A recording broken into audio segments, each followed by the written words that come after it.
தமிழகத்தில் மீண்டும் இடைத்தேர்தல், பணத்தை கொட்டிய திமுக, பணத்தை கொட்டப் போகின்ற திமுக, மிக முக்கியமான ஒரு தகவல் ஒன்றை பார்க்க போகிறோம் நண்பர்களே. என்ன ப்ரோ தகவல்கள் வெளியாகி இருக்கிறது அப்படின்னு வந்து பார்த்தீங்கன்னா, தமிழ்நாட்டில் மீண்டும் வந்து பார்த்தீங்கன்னா இடைத்தேர்தல்கள் அப்படின்றது நடைபெறப் போகிறது.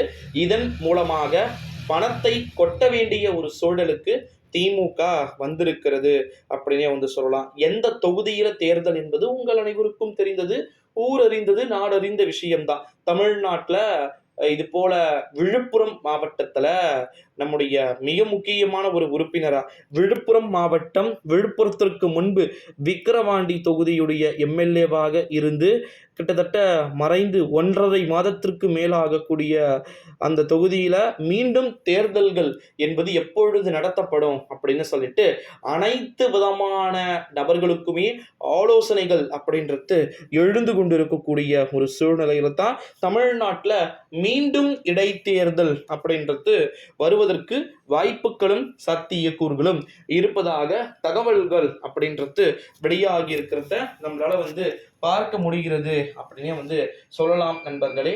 அது மட்டும் இல்லாம இன்னும் ஒரு மிக முக்கியமான ஒரு தகவல் என்ன அப்படின்னு வந்து பார்த்தீங்கன்னா, தமிழ்நாட்டில் இடைத்தேர்தல் அப்படின்றது ஒருவேளை மறுபடியும் வந்தாங்க அப்படின்னா நிச்சயமாக பணத்தை கொட்டி எப்படியாவது வந்து பார்த்தீங்கன்னா திமுக தன்னுடைய வெற்றியை வந்து நிரூபித்து விட வேண்டிய ஒரு சூழல்கள்ல இருக்கிறாங்க அப்படின்னே வந்து சொல்லலாம். காரணம் என்ன அப்படின்னா, இது வந்து ஒரு மான பிரச்சனையாக வந்து பார்க்கப்பட்டு கொண்டிருக்கிறது. ஓகேங்களா? ஸோ இந்த மான பிரச்சனையில கட்சியை எந்த விதமான அடகும் வைத்துவிடக்கூடாது என்பதில் தெள்ளத்தெளிவாக இருந்து கொண்டிருக்கிறார்கள் அப்படின்னு சொல்லிட்டு தகவல்கள் என்பதும் வெளியாகிக்கிட்டு இருக்கக்கூடிய ஒரு சூழ்நிலையில் நண்பர்களே வெயிட் பண்ணி பார்க்கலாம். விக்கிரவாண்டி தொகுதியில் யாரு தன்னுடைய விக்டரியை வந்து வசமாக வைக்க போகிறார்கள், வசமாக வந்து பார்த்தீங்கன்னா வின் பண்ண போகிறாங்க அப்படின்னு சொல்லிட்டு. ஓகேங்களா? ஏன்னா விக்கிரவாண்டி தொகுதியில் கிட்டத்தட்ட வந்து பார்த்தீங்கன்னா 62,000 வாக்குகள் வித்தியாசத்தில் வந்து பார்த்தீங்கன்னா நிச்சயமாக உறுதிப்படுத்தப்பட்ட ஒரு சூழல்கள் வந்து பார்த்தீங்கன்னா அனைத்தும் மாறுவதற்கு வாய்ப்பு மற்றும் சாத்தியக்கூறுகள் இருக்குதுன்னு சொல்லி இருக்கிறாங்க.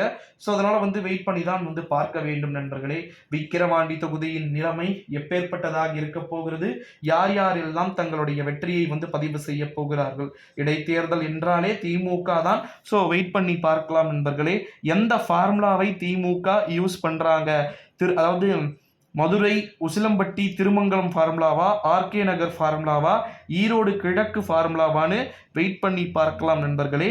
இந்த வீடியோவை உங்கள் நண்பர்கள் அனைவருக்குமே மேக்சிமம் வந்து ஷேர் பண்ணிடுங்க.